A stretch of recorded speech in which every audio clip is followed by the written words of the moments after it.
Good afternoon. How's everybody doing? Great. You know, no one can say that we're not at an epidemic crisis. Let's be clear here. Yeah. We can go back 20 years from Johnny Gamage all the way down to Jackson, all the way down to Jordan Miles, all the way up to Leon Ford, and to the rest that's been brutalized, and there has to come a time when it stops. In Homeward Brushing, we had two innocent, Mr. Henderson, we had the photographer for the Courier, all at the hands of the police. Something is wrong, and when you look at the other side, not to make it a black-white issue, but make it a reality issue, I don't hear about the other side being brutalized like we talking about our young African males being brutalized in the city. At some level, this got to stop. We got a young man who stopped at a traffic light. A traffic violation. He stayed there for over 20 minutes. 27. Didn't do anything wrong. They thought he was somebody else.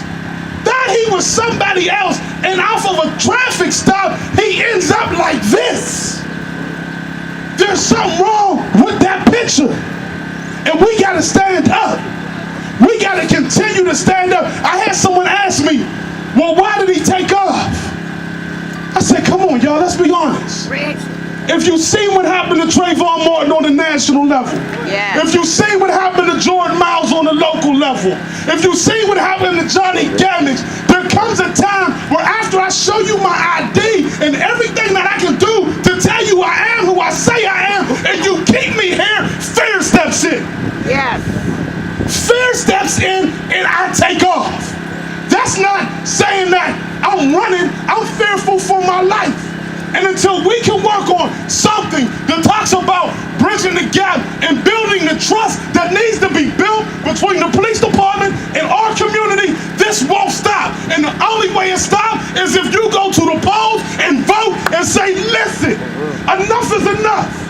Our interest got to be about how do we bridge this gap by building trust that's been lost through the past.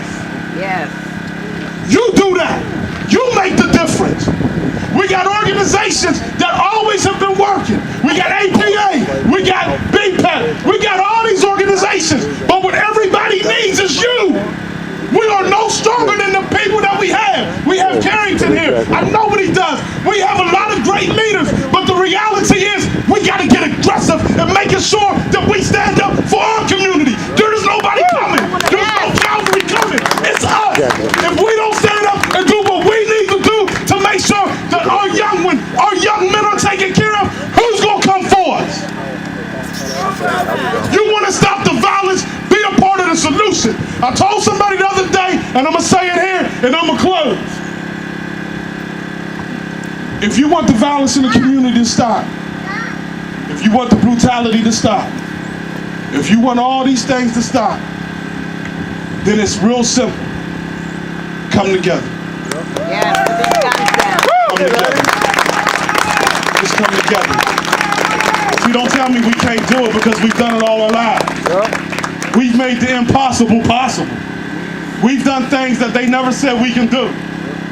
We got an African American in the White House and nobody here believes that's something we could ever do. Amen. So when we come together, we have always shown one thing to this nation, that there's nothing we can't do. This should never happen again. And I applaud Leon because I'm going to be honest with you. It takes courage to stand up. It takes courage to do what he's doing. And I want to salute these organizations, APA, BPAT, everybody that's here that's doing something, because only together, trust me, can we make a change. If we was 1,000 and we marched downtown, guess what they would do? They would leave their offices, come out on the pulpit and listen to what we have to say. Come on now. That's organizing and mobilizing. And when we do that, that's when we'll win the day. God bless you and thank you.